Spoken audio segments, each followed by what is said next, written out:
Ever feel like you're, wading through treacle just to get things done at work? Uh-huh. That feeling of bureaucracy just slowing everything down. Exactly. Well, today we're looking at a really powerful way to maybe grease the wheels. Small, independent teams. Right. It's based on this piece, Unleashing the Power of Small Independent Teams. Hmm. The authors are Oliver Bossert, Alina Kretzberg, and Jürgen Lartz. And our mission today is really to pull out the key insights for you, someone who wants to understand how to build, well, better, faster teams. Without getting totally lost in management jargon. Precisely. Hopefully you'll get some aha moments, a clearer path to cutting through that red tape we mentioned. And the great thing is, it's not just theory, right? The article uses real stories, actual companies making this work. Yeah, that's what makes it compelling. So let's dive in. What's the fundamental idea behind these teams? Well, it's a shift away from those big top-down structures. We're talking about giving real power, real autonomy to smaller focus groups. Okay.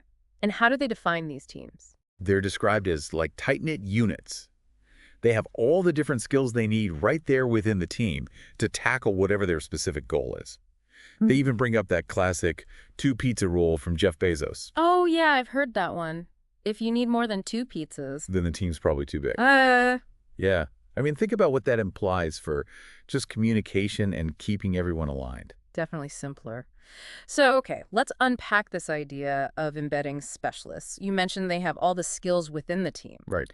So instead of, say, a marketing team having to go ask the central IT department for help, Which can take ages, right? Creates bottlenecks. yeah. So under this model, you'd put maybe an IT person directly in that marketing team. Exactly. Or data analysts, UX designers, whatever skills that specific team needs for its mission. What's the real game changer there? Why is that so much better, especially for getting projects moving quickly? Well, the core insight is that it just dissolves all that friction. The waiting, the handovers, the competing priorities between departments. Ah, When the expertise is right there in the room, or, on the same virtual team, decisions get made faster. You're not stuck in a queue for another department's time or their sign-off. that sounds incredibly valuable for projects where speed matter. It's gold, Yeah. especially when you need to adapt quickly. And the article really stresses that senior leaders are the key here. They have to champion this shift. It's not just something teams can decide to do on their own. No, because it requires moving away from that old school command and control thinking. The authors basically say that approach is just outdated for today's world. Right. So it's more than just team size. Executives have to actively kind of dismantle the old ways. Mm-hmm. The article talks about resource inertia and breaking down silos. Why can't the teams just fix that themselves? Well, think about resource inertia. It's like trying to turn a massive ship, right? Establish budgets, headcount allocation processes. They have momentum. Hard to change course quickly. Exactly. These new independent teams need budget, they need people, they need tech access, often quickly. If the standard company processes make that slow and painful, the teams get stuck, no matter how independent they are, in theory. In the silos? Silos are like those invisible walls between departments. Information doesn't flow, resources get guarded. Again, these are systemic problems.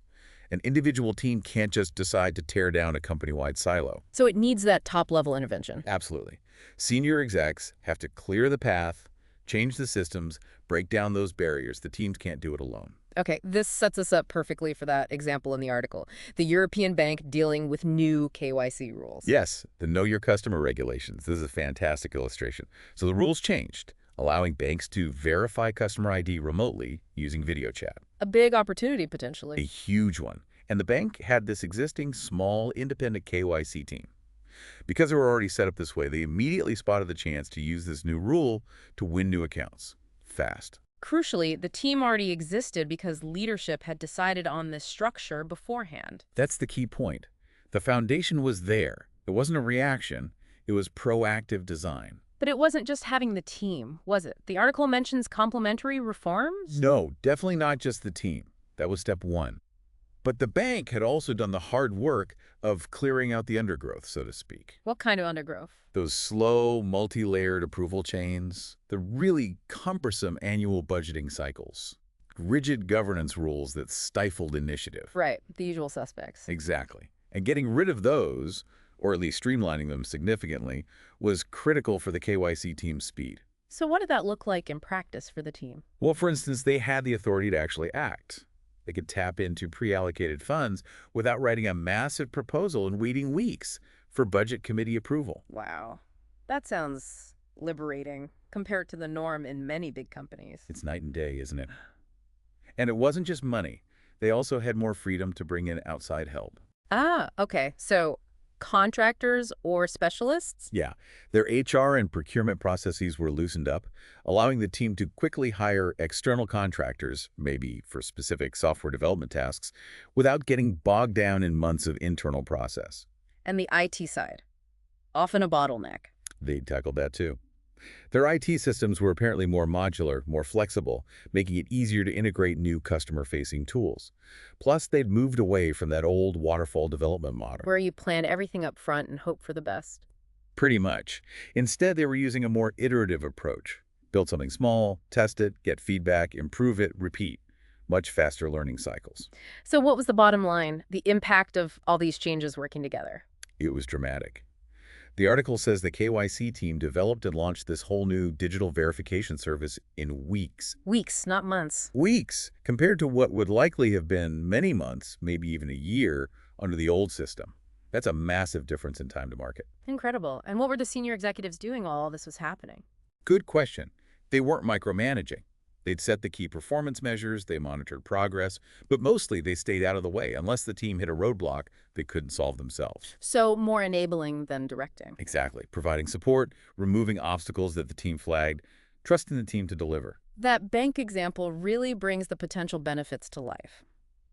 Okay, let's shift to the how. How do executives actually empower these teams effectively? The article outlines some key actions. First one, unleashing in meaningful areas. Right. This is about being strategic. Don't just create independent teams randomly. The authors argue autonomy is particularly powerful for teams working on things that directly impact the customer experience. Customer-facing stuff. Yeah. So the advice is start there. Give independence to teams working on, say, a key website feature or improving the onboarding process. Why? Because success there is visible and directly demonstrates the value of this approach. That makes sense. Quick wins build momentum. But I can imagine some leaders feeling nervous about giving more autonomy to teams dealing directly with customers. Isn't that risky? That's a common concern, and the article addresses it head on. They actually argue it can reduce risk. How so? Because these empowered teams tend to make smaller, more frequent, incremental changes. Think lots of small bets rather than one huge one. If a small change doesn't work, it's easier and faster to roll it back or adjust. Ah, okay. Less chance of a massive failure. Exactly. Plus, remember the emphasis on diverse skills within the team. That internal expertise helps them make better, more informed decisions and react smartly if something unexpected happens. Got it. Okay, the next action. Putting strong performers on teams. This one feels a bit counterintuitive. Wouldn't you put your absolute best people on the biggest strategic initiatives? You might think so, but the article argues that these agile, independent teams are strategically critical for adaptation and innovation. So you absolutely need your top talent driving them, especially early on. To ensure they succeed. Precisely. They quote Scott Richardson, who is the chief data officer at Fannie Mae. He basically says you have to be super careful selecting members for those first few agile teams. His words were something like, it's critical that the early teams become true beacons for success. Beacons for success. I like that. So if those first teams absolutely nail it. Then they become the living proof. Everyone sees it works, and it builds confidence across the organization. Richardson also made another good point related to this. Oh, yeah. He said that involving managers closely in setting up these successful early teams is how they learn to build more of them. Ah, learning by doing. Exactly. He mentioned that by the time his people were setting up their fourth or fifth team, his direct reports knew the playbook. They could scale the process themselves. Very smart. Okay, third action. Providing a clear view of the customer. How does team independence connect to customer focus? Well, the idea is that if every team, regardless of their specific function, has a really deep, shared understanding of customer needs and the overall customer experience, Then their priorities naturally align. right, their day-to-day work, the small improvements they make, are constantly guided by what's best for the customer. And executives enable this by making sure that customer data and insights flow directly to the teams. not just filtered through layers of management. The article had that great example of the retailer, didn't it? With the screens everywhere. Yeah, the international retailer. They put up screens in common areas showing real-time data conversion rates, customer satisfaction scores, even metrics specific to what each team was working on. So constant visibility, how does that empower the teams? It creates this shared awareness and, frankly, a sense of urgency. When you can see right now how your work is affecting key customer outcomes, it drives better decisions, encourages experimentation. Hey, let's try this, maybe it'll move that number. Makes the impact tangible. Totally. Yeah. And related to this, the article touches on data governance. Sometimes really rigid centralized rules about data definitions, they call them canonical data models, can actually slow teams down. How so? Because a team might need to look at data or define a metric in a slightly different way for their specific context, and the rigid rules prevent that. So the suggestion is maybe loosening those controls a bit, letting teams have more flexibility with the data they need to work effectively, within reason, of course. Interesting balance there. Okay, final key action for executives. Allocating resources up front. This seems critical to avoiding those delays we talked about. Absolutely essential. And the article makes a really sharp point here. Often, it's the slowness of getting resources that's the bigger problem, not an actual scarcity of resources. The perception of lack because the process is broken. Exactly. So to combat this, execs need to equip these teams from the get-go. Give them what they need up front. What kind of resources are we talking about? Clear decision-making authority is huge.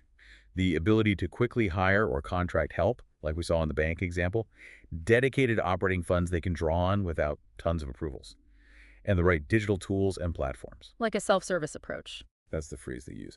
Enabled by modern modular IT systems that allow for this kind of continuous development, they call it perpetual evolution. Less dependence on others means faster progress. But the executive's job isn't totally done once the resources are allocated, right? They still need to be involved. For sure. The goal is maximum autonomy within clear boundaries. But unexpected roadblocks pop up. The article mentions a team blocked by a company policy against using public cloud services. And the execs had to step in. Yeah, an executive needed to intervene to get an exception or change the policy. So they still play that role of ultimate obstacle remover. And crucially, they need to keep reviewing resource allocation against strategic priorities. Making sure the money and effort are going to the right places. Right. And being willing to shift resources away from teams or initiatives that aren't performing.